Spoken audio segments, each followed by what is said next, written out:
You want to know about the day everything went sideways at Nexus Academy? Fine.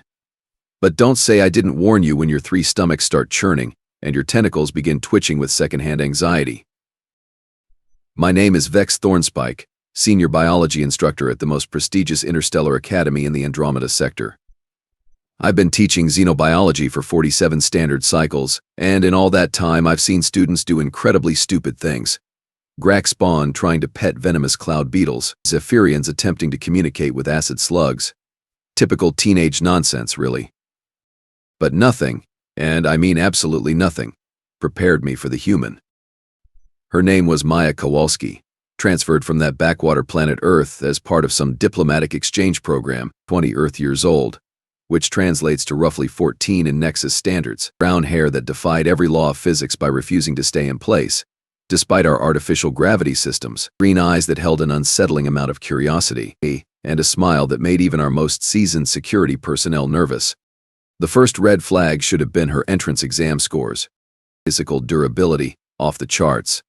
Her problem-solving under pressure, exceptional. Survival instincts, what survival instincts? The test administrators couldn't even measure them properly because she kept doing things that technically should have gotten her killed, yet somehow worked out perfectly. The second red flag was her reaction to our class predators. Most students, when introduced to our collection of the galaxy's most dangerous creatures during dangerous fauna studies, display appropriate fear responses. Elevated heart rates, defensive posturing, occasional fainting, standard stuff. Even the Krillian battle spawn, bred for warfare, show proper respect for creatures that could dismember them in seconds. Maya? Maya giggled. Not a nervous laugh. Not a stress response, a genuine, delighted giggle. Oh, they're beautiful, she had exclaimed, pressing her face against the reinforced transparent steel of Cage 7, home to our prize specimen, Razorclaw Prime. Razorclaw Prime was a vermilion Death Stalker, native to the nightmare worlds of the Crimson Nebula. 12 feet of pure muscle, razor-sharp claws that could slice through starship hulls, and enough venom to kill a small moon's population. We'd acquired him through significant expense and even more significant paperwork, specifically because students needed to understand what real danger looked like. The creature had been in captivity for 6 cycles, secured behind barriers that could withstand antimatter explosions. His containment systems included neural suppressors, strength dampeners, and enough sedatives to knock out a battle cruiser. And this slip of a human girl was cooing at him like he was some kind of pet. Professor Thornspike, she had asked, those unsettling green eyes fixed on mine. Why does he look so sad? Sad? I stared at the creature, trying to see what she saw. All I observed were the standard indicators of a contained apex predator, pacing, territorial marking, occasional attempts to test the barrier strength. Miss Kowalski. That creature isn't sad, it's calculating the most efficient way to tear you apart. No, look at his eyes, she insisted, pointing. See how they keep darting toward the corner. And his posture? He's not aggressive, he's lonely. Yes. The other students had backed away from her at this point, even Crix Battlitusk, our resident tough guy who'd fought in 3 wars before enrolling, was giving her plenty of space. But Maya remained pressed against the barrier, making soft clicking sounds with her tongue. That's when Razorclaw Prime did something unprecedented in his 6 cycles of captivity. He approached the barrier from his side and made a sound I'd never heard before, not a growl, not a threatening hiss, something almost questioning. Professor, whispered Zara Nightwind, one of my better students, should we be concerned that the human is apparently communicating with the Death Stalker? Should we be concerned? Should we be concerned? I was ready to activate emergency protocols when the Academy's warning klaxons began blaring. But it wasn't because of Maya's impromptu interspecies communication session. Attention all personnel, announced Director Voss Prime over the Academy's communication system, his usually calm voice carrying a distinct edge of panic. We have detected a massive solar flare approaching the system. All electronic systems will be temporarily offline while we switch to emergency power. Estimated duration, 30 minutes. 30 minutes, in an academy housing the galaxy's most dangerous creatures, relying on electronic containment systems. 30 minutes without power was equivalent to approximately 29 minutes longer than anyone could reasonably expect to survive. The lights flickered once, twice, then died completely. Emergency lighting kicked in, bathing everything in an ominous red glow that made even the most innocent classroom look like a scene from a horror holovid. And then, from cage 7, came a sound that made every scale on my body stand on end. Crack. Canned. Professor Thornspike? Maya's voice was remarkably calm for someone who had just witnessed the beginning of what would undoubtedly be a massacre. I think the containment field just failed. The neural suppressors were down. The strength dampeners were offline. The sedation systems had failed. Razor Claw Prime, 12 feet of concentrated death, was now completely free for the first time in 6 cycles. In the red emergency lighting, I could see his massive form rising to its full height, his claws extended, each one gleaming like polished death. His eyes, those cold predator eyes, began scanning the room with the patience of a creature that had waited a very long time for this moment. Every student in the room had frozen, except Maya. "Everyone stay very, very still," I whispered, hoping my voice wouldn't carry. "Do not make any sudden movements. Do not run. Predators like this are triggered by motion." "Actually, Professor," Maya said conversationally, taking a step closer to the now open cage, "I don't think he wants to hurt anyone." I nearly choked on my own appendages. "Miss Kowalski, step away from the creature immediately." "But look at him," she continued, seemingly oblivious to the fact that Razor Claw Prime could reach her in 2 bounds and reduce her to component molecules in seconds. "He's not positioning for attack. His claws are extended, yes, but they're not in strike position. His weight distribution is all wrong for a pounce. And listen to his breathing. It's not aggressive panting, it's more like anticipation." "That."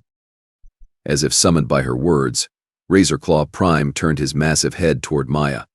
Time stopped.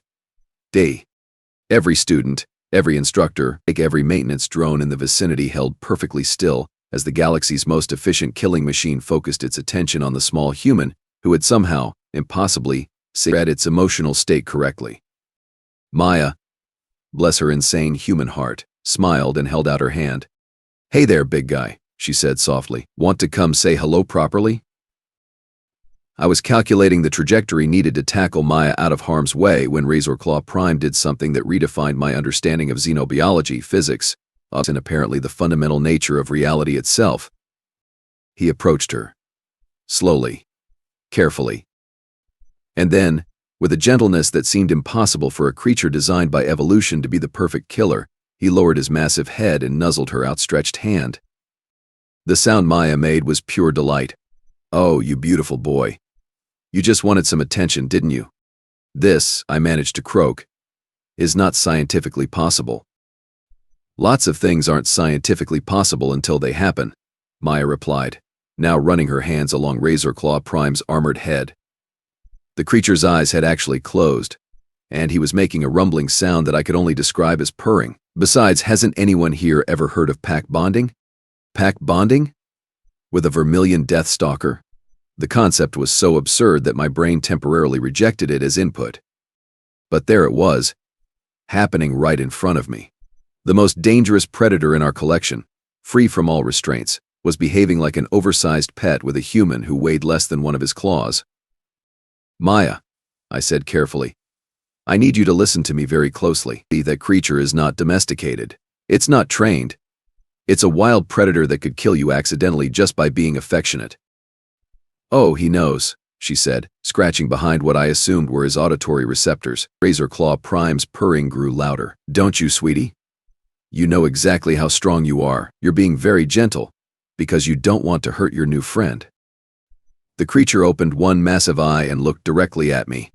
And I swear, on all 6 of my ancestors' graves, that Death Stalker nodded. That's when Cadet Rex Ironjaw made the mistake that nearly got everyone killed. Rex was typical of his species, Corvin, built like a walking siege engine, possessed of more bravado than brains. He'd been getting increasingly agitated watching a human succeed where he'd failed, and apparently decided that the situation called for decisive action. "Stand back, tiny human," he bellowed, producing a military-grade stun baton from somewhere in his armor. "I'll handle this beast properly." Several things happened simultaneously. Maya spun around, her eyes widening in alarm. "Rex!" "No!" Razor Claw Prime's head snapped toward Rex, and every friendly gesture disappeared in an instant. His claws extended to full length, his muscles bunched for a killing strike, and he released a roar that rattled the walls and probably registered on seismic equipment 3 sectors away. And I finally understood what Maya had been trying to tell me. Razorclaw Prime wasn't aggressive toward the students because they'd never posed a threat. He'd been lonely, isolated, probably depressed from cycles of solitary confinement. Maya had recognized this and responded with kindness instead of fear. But Rex had just threatened Maya. And apparently, threatening Maya was the one thing guaranteed to trigger every predatory instinct the Death Stalker possessed. "Rex, drop the weapon and back away slowly," I commanded, hoping my authority as an instructor might carry some weight in this moment of pure insanity. "It's just an animal," Rex protested, raising the stun baton. "I can handle one simple creature." That's when Maya did something that confirmed my growing suspicion that humans were either the bravest or most foolhardy species in the galaxy. She stepped between Rex and Razorclaw Prime.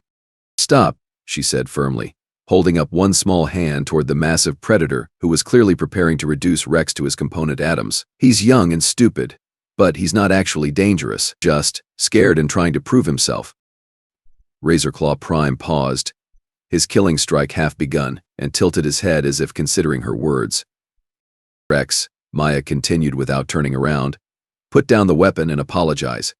You just threatened someone he's decided to protect, and trust me, you really don't want to find out what happens next if you don't fix this situation immediately." "I don't take orders from humans," Rex snarled, but I noticed his grip on the stun baton was getting shaky. That's when the real surprise came.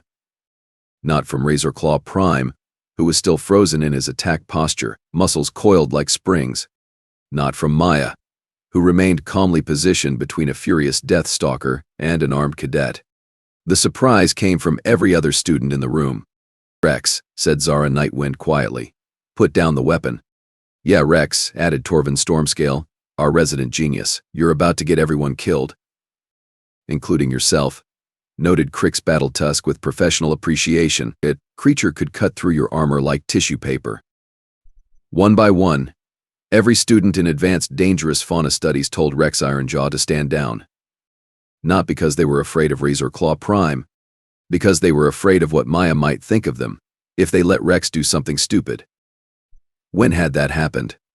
When had the human become the person they looked to for social cues?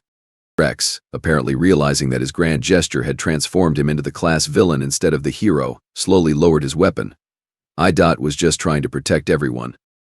"I know," Maya said gently, finally turning around. Behind her, Razorclaw Prime settled into a less aggressive posture but kept his eyes fixed on Rex.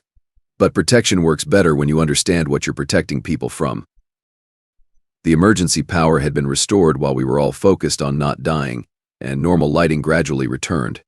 In the white light, the scene looked even more surreal. A massive Death Stalker crouched protectively behind a small human who was having a reasonable conversation with a heavily armed cadet about conflict resolution. "Miss Kowalski," I said finally, "I believe we need to have a conversation about your understanding of interspecies relations."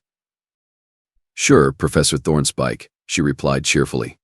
"But first, I think someone needs to explain to the maintenance staff that Cage 7's locking mechanism failed during the power outage, because technically, none of this should have been possible." I looked at the cage. The locking mechanism was indeed damaged, but not from power failure. The metal showed clear signs of stress fractures that had been developing over time. Razorclaw Prime had been systematically weakening his prison for months, possibly years, waiting for the right moment to escape. He could have broken free at any time. He'd chosen to wait until Maya was there. As if reading my thoughts, Maya scratched behind his auditory receptors again. "You were waiting for a friend, weren't you? Someone who wouldn't be afraid of you." The Death Stalker's purring resumed, and he carefully maneuvered his massive bulk until he could curl up next to Maya like the galaxy's most dangerous house pet. And that's where we found ourselves as the emergency klaxons finally went silent, standing in a classroom full of students and watching a human exchange student provide comfort to a creature that could level city blocks, while said creature displayed more contentment than he had in 6 cycles of captivity. "Professor," whispered Cadet Slicks Moonfeather, "are we going to pretend this is normal now?" I looked at Maya, who was now braiding small decorative knots into the armored ridges along Razorclaw Prime's neck while he dozed contentedly. "Cadet Moonfeather," I replied. "I have a feeling that normal just got redefined. You would think that having a 12-foot Death Stalker purring like an oversized engine while a human student braided his armor ridges would be the strangest thing to happen that day. You would be wrong." Director Voss Prime arrived exactly 17 minutes after the emergency power restoration, flanked by a full security detail and what appeared to be half the Academy's medical staff. His expression suggested he'd rather be dealing with a supernova than whatever crisis had developed in my classroom. "Professor Thornspike," he announced, stepping carefully around a sleeping Razorclaw Prime, "I need a full report on why our most dangerous specimen is currently. Is that creature actually snoring?" "Affirmative, Director," I replied, trying to maintain some semblance of professional dignity. "Miss Kowalski has somehow established a protective bond with the subject." "A protective bond," Voss Prime repeated slowly, his compound eyes focusing on Maya, who was now using Razorclaw Prime's massive flank as a backrest while completing her homework. "With a Vermilion Death Stalker. The bonding appears mutual, sir." "Mutual?" The director's voice had taken on that particular tone that suggested someone's career was about to become very short. "Professor, that creature is classified as a Class Omega threat. It's not supposed to bond with anything except its own species, and even then, only during mating season." "Yes, sir. I'm aware of the classification." "Then perhaps you can explain why it's currently allowing a human to use it as furniture." Before I could formulate a response that wouldn't end with my immediate termination, Maya looked up from her studies. "Oh, hello. You must be the director. Razorclaw here was just telling me about the inadequacies in your containment protocols." The security team immediately raised their weapons, but Voss Prime held up a restraining appendage. "Miss Kowalski, that creature cannot speak." "Not in words, no," Maya agreed cheerfully. "But you'd be amazed what you can learn from body language and behavioral cues. For instance, did you know that Vermilion Death Stalkers are actually highly social creatures? Forcing them into solitary confinement for extended periods causes severe psychological trauma." "They're solitary predators," protested Dr. Helix Mindforge, our head of xenopsychology. "Every study confirms this." "Every study based on observing traumatized, isolated specimens," Maya corrected. "It's like studying human behavior by watching prisoners in solitary confinement and concluding that all humans are antisocial." Razorclaw Prime opened one massive eye and made a sound that could generously be interpreted as agreement. "Furthermore," Maya continued, clearly warming to her subject, "your neural suppressors were actually making his condition worse. Imagine having constant interference with your thought processes. No wonder he was showing signs of aggression." "Signs of aggression?" Dr. Mindforge's scales were beginning to shift color, indicating extreme agitation. "Miss Kowalski, that creature killed 6 security personnel during his capture." "Because you were trying to capture him," Maya pointed out reasonably. "How would you react if armed strangers invaded your home and tried to drag you away from everything familiar?" The silence that followed was the kind of silence that occurs when everyone realizes they might have been looking at a situation completely backward for 6 cycles. "Miss Kowalski," Director Voss Prime said carefully, "are you suggesting that our entire approach to dangerous fauna containment is fundamentally flawed?" "Oh, absolutely," Maya replied with the kind of casual certainty that makes administrators break out in cold sweats, "but that's not the real problem." "There's a real problem?" I managed to croak. "Well, yes. See, while you were all focused on keeping dangerous creatures locked up, you weren't paying attention to why they were dangerous in the first place." She gestured toward the other containment units, most of which housed creatures that were significantly less cooperative than Razorclaw Prime. Take Unit 12, for instance. That plasma viper isn't aggressive because it's evil. It's terrified because it can sense the electromagnetic signatures of your containment fields, and to a creature that navigates by bioelectric perception. Being surrounded by artificial EM fields is like being trapped in a strobe light. Dr. Mindforge was frantically taking notes. "And Unit 15? Corrosive mantis is stressed because you're feeding it the wrong food. It's not actually carnivorous, it's a specialized fungus eater. The meat you've been providing is making it sick, which makes it defensive. Unit 23? Sonic Screamer just wants its eggs back. You separated it from its clutch during transport. That's not aggression. That's parental distress. By this point, every xenobiologist, security officer, and administrator in the room was staring at Maya with expressions that ranged from amazement to existential crisis. Miss Kowalski, Director Voss Prime said slowly, "How long have you been observing our specimens?" "About 3 weeks since I started classes. It's pretty obvious once you know what to look for." Maya paused to scratch behind Razorclaw Prime's auditory receptors again. "The real question is, what are you going to do about the Shadowmaw in sub-level 7? The temperature in the room dropped several degrees. Security personnel immediately moved to higher alert status. Even Razorclaw Prime lifted his head, suddenly attentive. "How?" Director Voss Prime asked very quietly. "Do you know about sub-level 7? "Because Razorclaw can smell it," Maya replied matter-of-factly. "It's been driving him crazy for weeks. A creature that size, in that much distress, broadcasting fear pheromones through the entire facility? Any predator with decent sensory organs would be constantly agitated."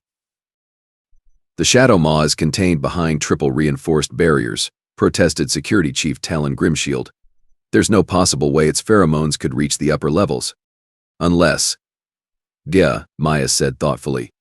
"Your ventilation systems connect the levels, which they do, because you need air circulation. And unless that creature is dying, which it is, because you've been trying to contain something that requires specific atmospheric conditions that your standard life support can't provide."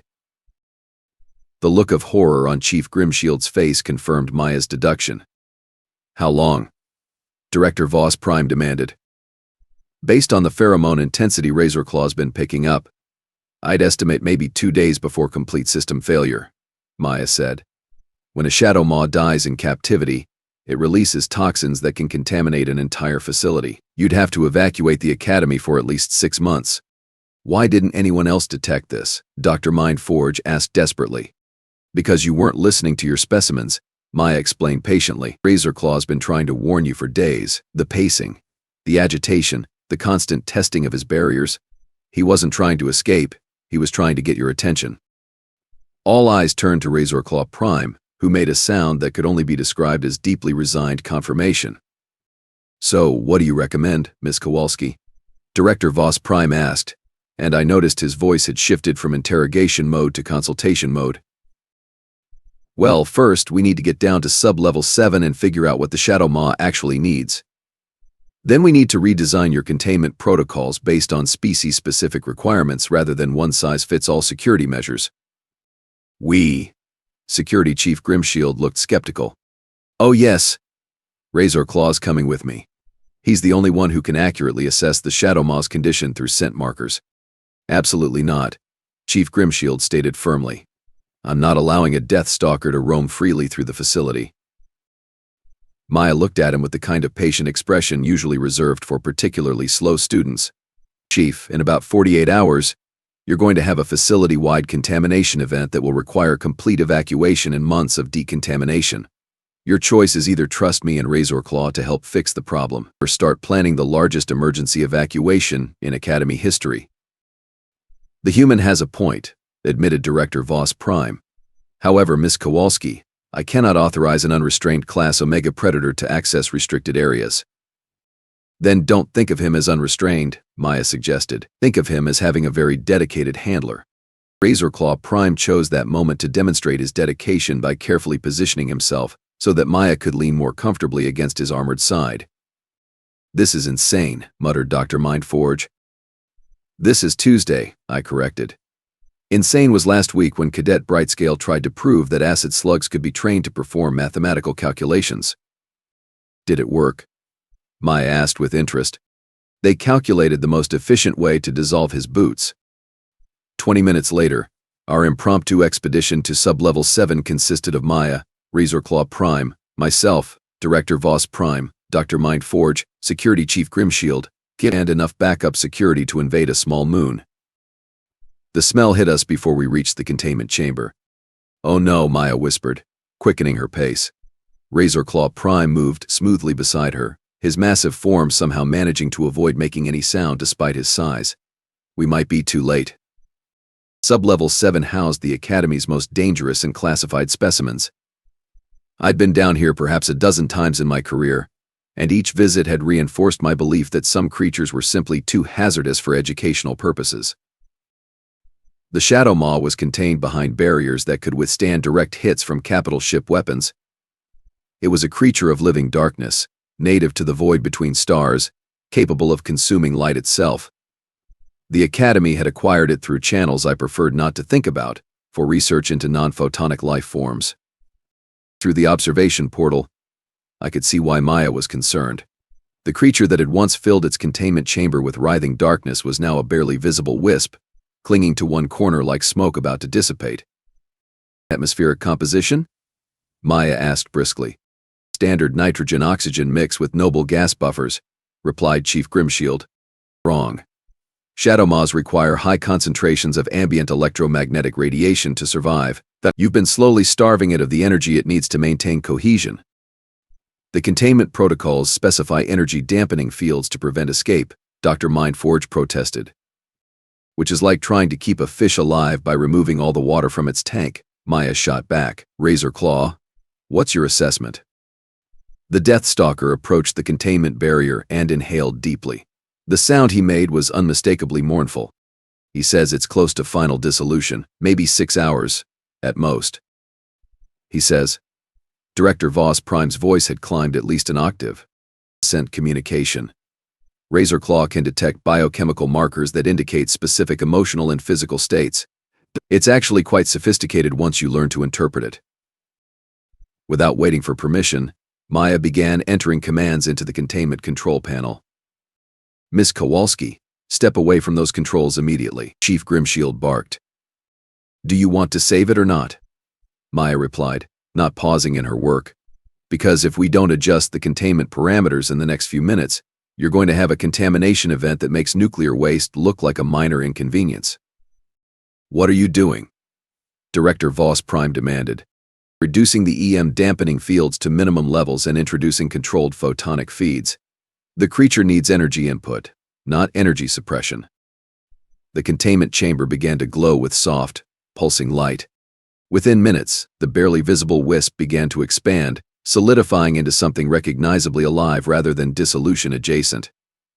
Remarkable, breathed Dr. Mindforge. The recovery rate is extraordinary.